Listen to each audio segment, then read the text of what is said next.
मजहब के नाम पर मोदी सरकार की एक और काली करतूत। अब तक तो मदरसे तुड़वाए जा रहे थे, लेकिन अब तो हद ही पार कर दी गई।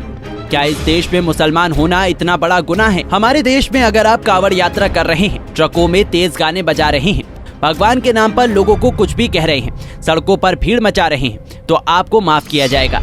अरे आपके ऊपर फूल बरसाए जाएंगे कि आप हिंदू हैं। लेकिन अगर आप नमाज पढ़ रहे हैं तो ये हमारे देश में गुनाह है। क्यों? क्योंकि आप एक मुसलमान हैं।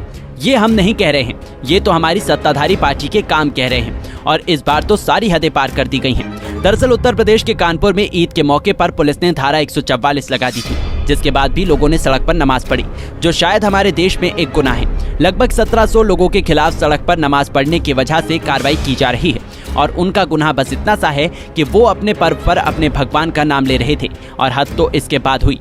FIR लिखते वक्त ये कहा गया कि इन लोगों की भीड़ से सड़क पर ट्रैफिक जाम हुआ, बहुत परेशानी हुई। लेकिन आपको बता दें कि ईद की नमाज सुबह पढ़ी जाती है और नमाज पढ़कर लोग सीधा अपने घरों की तरफ जाते हैं, तो ऐसे में लोगों की इतनी सुबह क्या ही परेशानी हुई होगी। परेशानी केवल ये थी कि वो मुसलमान थे।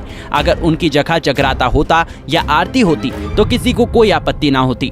बस केवल इस बात से परेशानी हुई कि वहाँ नमाज पढ़ी जा रही थी, और ये हमेशा से होता आया है। जब मस्जिद में जगह नहीं होती तो उसके बाहर सड़क पर ही नमाज पढ़ते हैं, लेकिन अभी तक किसी को आपत्ति नहीं हुई थी।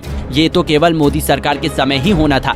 क्यों? क्योंकि चुनाव भी नजदीक है और हिंदू मुस्लिम दंगे भी तो कराने हैं, जिससे वोट आएंगे। ये बहुत ही शर्मनाक बात है कि इस देश में आप हिंदू हैं तो आपकी वाहवाह है, लेकिन आप किसी और संप्रदाय के हैं तो आपको इन सारी परेशानियों से गुजरना पड़ेगा। आप सभी का इस बारे में क्या सोचना है, हमें जरूर बताएं।